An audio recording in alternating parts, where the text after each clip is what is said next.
Okay, so next up we have Ted Smith, who's a longtime British Columbia activist. He's been teaching a non-credited course at the University of Victoria for, I think, probably close to 20 years. I don't know, maybe not quite that long, but a long time. Hempology 101. And he's also the publisher of Cannabis Digest, a local newspaper that details what's going on with cannabis in BC and Canada. And he's recently come out with this book, Hempology 101, The History and Uses of Cannabis Sativa, which is the textbook for his course by the same name. So him and his partner Gail are here, and they have the Cannabis Buyers Club in Victoria, a medical club there as well, and have been doing that for years and pioneering that and dealing with the local municipality in a whole new way of interfacing. So welcome, Ted Smith.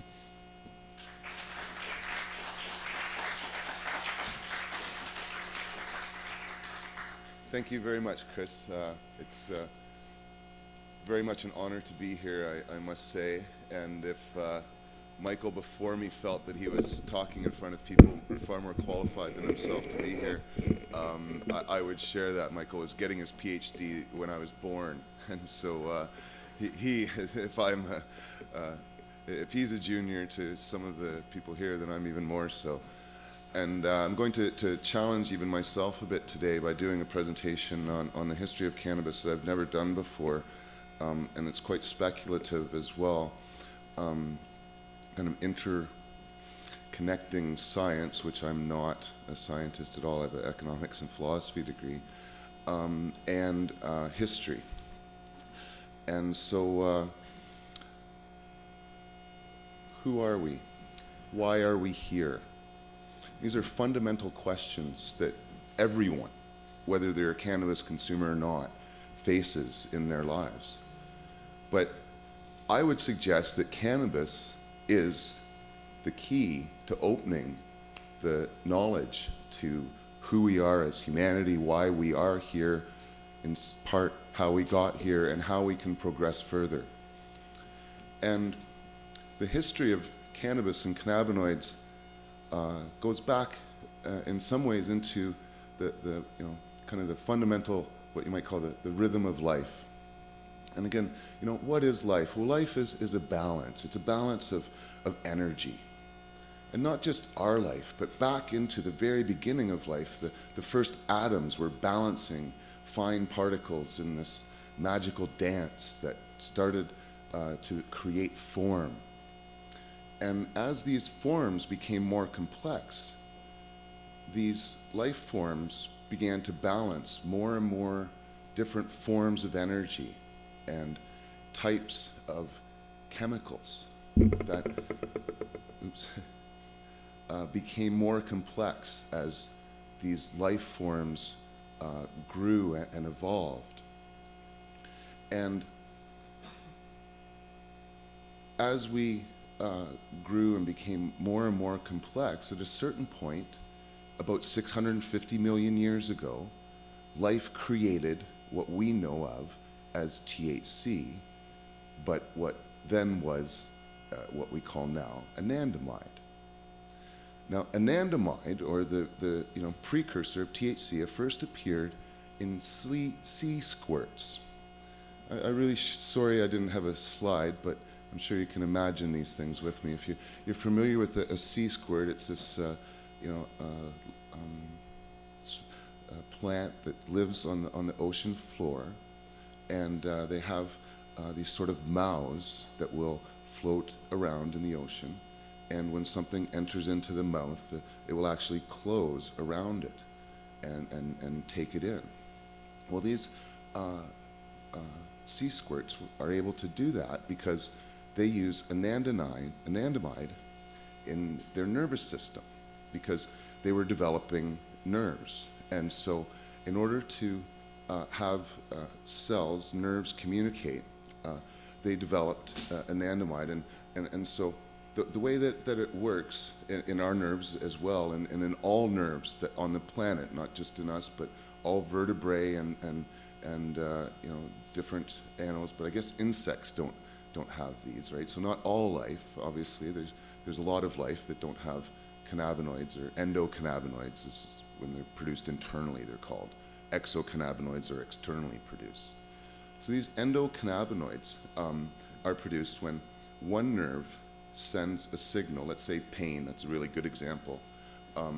So one nerve is in pain, and nerves don't touch. They're quite funky in the way that they look, and they touch more than one nerve and other parts of your body as well. But nerves don't touch. They come very close to each other, but there's a little bit of space where there's liquid between them. And so the first nerve that's in pain sends sort of like a calcium through this liquid to the second nerve.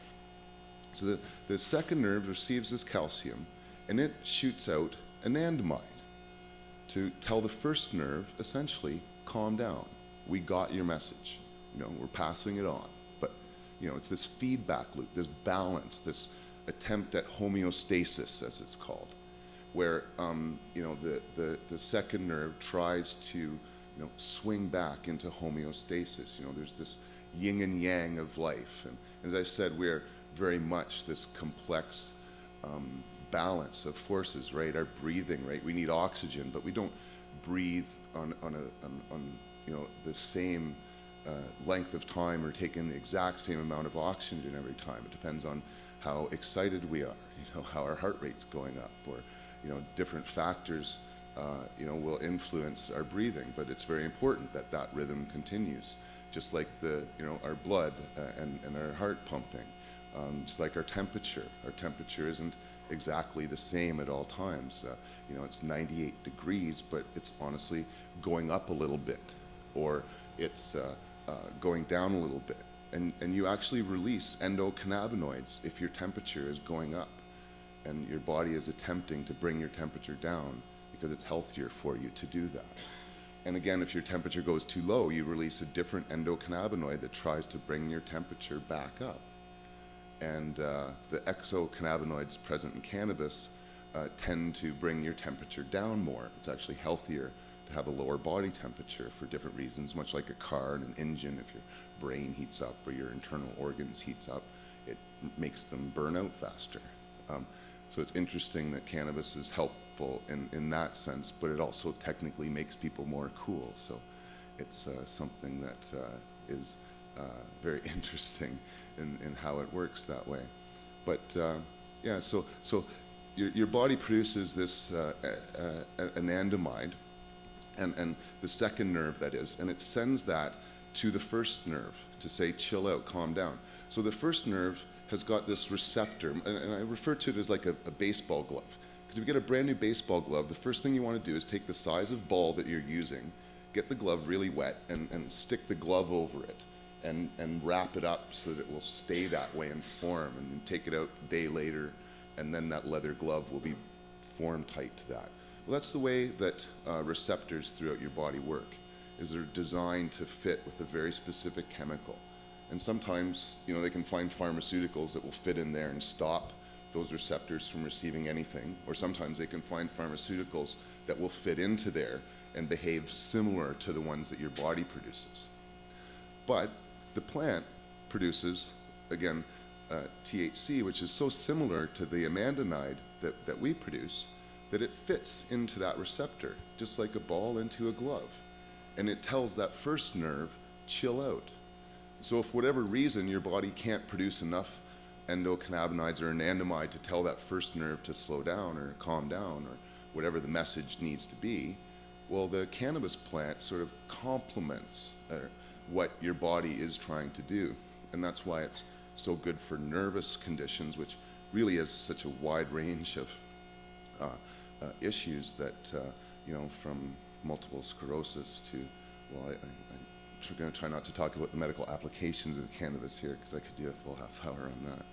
So, so 650 million years ago, this plant developed endocannabinoids. That is our ancestors. And that plant, those sea squirts, they developed in two directions.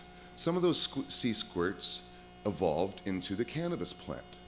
Some of the, actually, I should say three, because some of those sea squirts didn't evolve at all. They're still there now. They still have the same nervous system using endocannabinoids like they did 650 million years ago.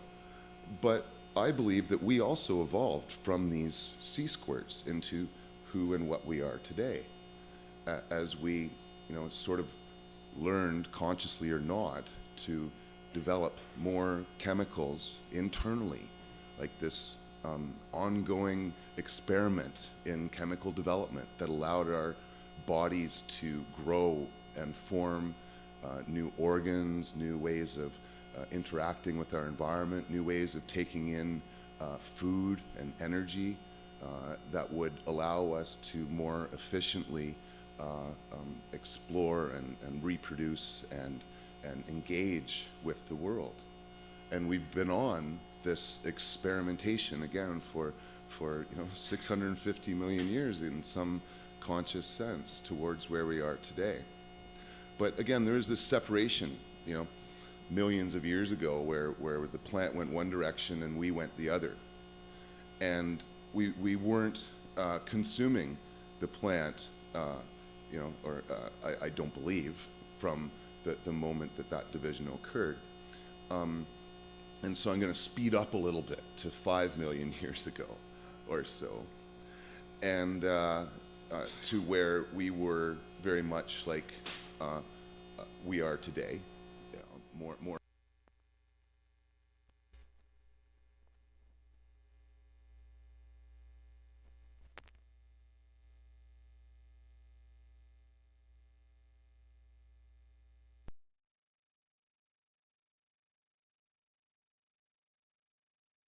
Like climb down from the trees into the plains of Africa when the rainforest started to disappear a little bit and we started to have grasslands.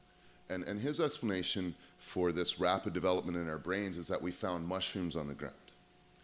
And it's something that in some ways it's hard for me to say no to, and I prescribed to this theory for quite a long time. Because I've had my own mushroom experience that's really woke me up, and I understand the potential of it, to be sure. But mushrooms didn't appear 5 million years ago on the plains. Magic mushrooms and other psychedelic plants and mushrooms have been all over the planet for a very, very long time, and continue to be, all over. And we aren't the only species that will consume them.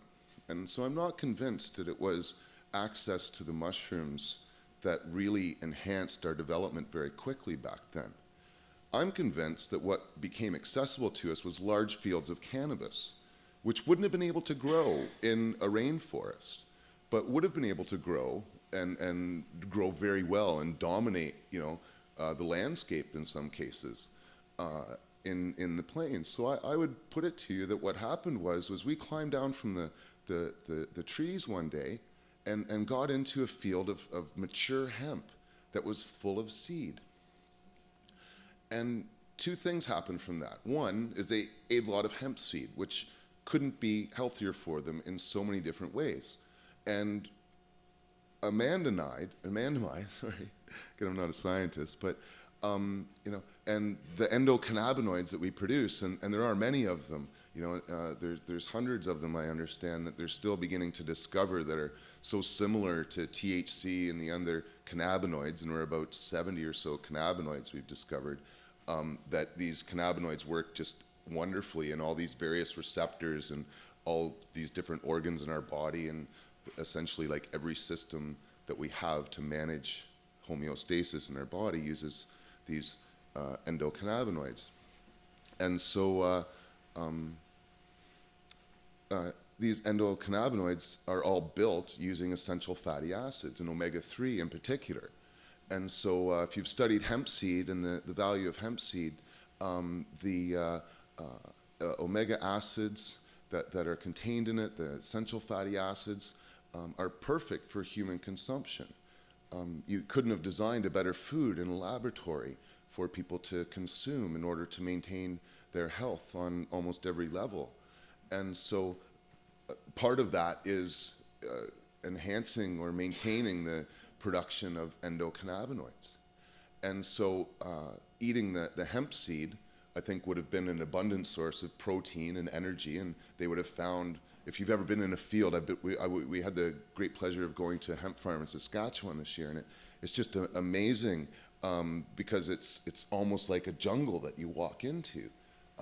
Because it outgrows all the other plants, so there's a few other plants kind of sprinkled around.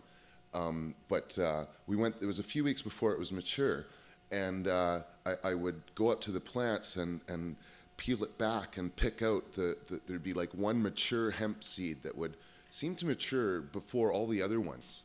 And they're so tasty when you pick them off, right off the plant and pop them into your mouth, that I actually just stood there while everybody was talking and just going around to the plants, just trying to pick off all the seeds that I could while we were chatting in the field, because it was just delicious. And so it's very easy for me to conceive how, ancient peoples that would have been looking at, all the potential food sources around, that they would have stumbled across this, and they would have found, this very big field of hemp, and would have just been picking through the seeds. The second thing that happened is they would have made hash. The first time humans made a drug, they made hash, if hash is indeed a drug. And if you've ever been playing in hemp plants again, it's just incredible. The smell is just like cannabis. You feel like you're walking into a pot field. It smells like it. It looks like it. The only difference is we've kind of genetically altered it to have so little THC that you'd never want to smoke it. And we actually made hemp juice when we were out in Saskatchewan there. We squeezed a bunch of the plants, in just like a wheatgrass juicer. We had Dr. Hornby, a local chemist, test it, and it had about 5% CBD and only 0.63% THC. Now, part of the reason is the THC is being bred out by Health Canada. The farmers cannot even grow their own seed. They have to buy seed from the government every year, and it gets tested throughout the year in the field. And if it tests too high, over 0.5% THC, the government makes them cut it all down, no compensation, except maybe the seed company will give them new seeds next year. But it's something that, the percentages that we got, I think, are disproportionate. I think, it would be interesting to see what cannabis would produce in the wild. I didn't mention CBD yet, but it's also a very important cannabinoid. And so, how much time do I got? Sorry. Okay. Oh, 10 minutes? Oh, what? Yeah, so they would have made hash. Now that would have been good for any number of medical applications immediately. One of the benefits of THC acid, which, if you don't know, the plant itself contains acid forms of the cannabinoids. So THC acid is in the raw plant. So if you just eat a bud, you don't really get high from it. But there's a lot of medical benefits, including being anti-inflammatory, antibiotic, antiseptic, antioxidant, anti-carcinogenic, antifungal, muscle relaxant, and somewhat of a painkiller, but not very much. So you don't really feel it very much. But it's got a lot of great medical benefits. And those medical benefits occur whether you smoke it, eat it, or apply it on the skin. And the method of ingestion and how it's prepared determines how long it stays in your body. Actually, smoking it's in some sense not as effective as eating it or applying it on your skin, because the burning of it decarboxylizes it into THC, and THC has got a lot of great impacts, but it doesn't last very long because you've burnt it. If you decarboxylize your cannabis and then put it into olive oil or food, or even just apply it on your skin, the benefits can last a lot longer than they will if they're smoked. And so again, 5 million years ago, they would have made these like little balls of hash, and it would have got on their skin. One of the first things they would have noticed is how good it was for their skin. One of the more dangerous things for ancient people was skin infections, because if your skin was broken and infected, you could die from that. It wasn't just something that could just hurt you. You got a Band-Aid for it, So you did everything you could not to get infections. So they would have been picking out the seeds. They would have been like, wow, this is really good for my hands. And then they would have started to eat it. Now, it wasn't decarboxylized, but it would have been very, very healthy for them. And so they would have learned to use the plant in other ways. I could get into hemp. I've promised Chris to stay a little bit out of it, but the earliest weaving, I believe, would have been taking the stalks and making rugs for the floor, because the plant and the cannabinoids, again, they're antifungal. They sort of scare away insects, so it would have been actually really good to use as mats, and that would have been the beginning of weaving. But cannabis also, and this is why it became known over the millions of years that it was used as soma and the tree of life, because the medicinal qualities of it would have dramatically improved when we began to smoke it, and when we began to take these little balls of hashish that eventually became the largest traded commodity at times throughout the ancient world. These little sort of what are now seen as Nepalese hash balls, they would have been thrown onto rocks or heated in some ways that would have had them burning sort of like a charcoal barbecue, and that was the precursor to what the ancient civilizations would have been using in their altars and religious ceremonies. But we would have learned to do that soon after we got fire. So I'm going to skip a little bit ahead to about 1 million years ago, which is when we really got a hold of fire. And so it would have been soon after learning to manage and control fire and heat things that we would have thrown some of this hash on a rock. And that was when, essentially, like the story of Moses goes, we saw God in the cloud. And because the THC and its instant effect on us would have made us feel a lot better, it would have both calmed our nerves, but it also made us think better. It made us think more creatively in a way that we could never think before. Most animals think very linear, in a very linear way. Well, we don't. Well, cannabis helped us with that. And I had an expert witness, Dr. Guyowitz, testify for me in a case about how cannabis helps in nonlinear thinking. And they've done studies using word associations, where they'll give you a word or a phrase, and you got to come up with similar words and phrases. Well, people that use cannabis or smoke a bit of herb, statistically, hands down, come up with more words, or when you're stoned, you're able to come up with more words and phrases, which is why musicians prefer to smoke cannabis. A lot of writers and creative thinkers, even scientists and engineers and architects, like to smoke herb because it helps them kind of get out of the box and think a little bit and be able to come up with new things. Cannabis also has an interesting effect on your memory, in that studies have shown that the use of cannabinoids helps people forget bad memories and remember or forget irrelevant things and remember the important things. And so back in prehistoric days, when we were scavenging for food or learning how to hunt for animals, forgetting the bad and forgetting things that you don't know and being able to focus on those that you can remember and deal with in a creative way, that would be more important. And so cannabis would have been critical to the survival of clans and tribes through the millions of years, up to the point where we had civilizations and religious ceremonies and stuff that we're also learning about today. And that is why I believe cannabis was so instrumental in the development of civilizations in the first place, because the more cannabis that you could grow, the healthier your community was, and the more it had to trade to other communities that weren't able to farm as well.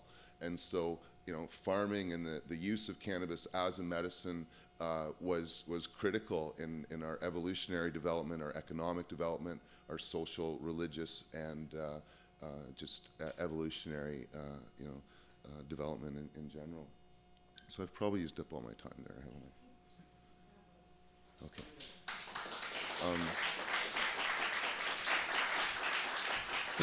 Okay.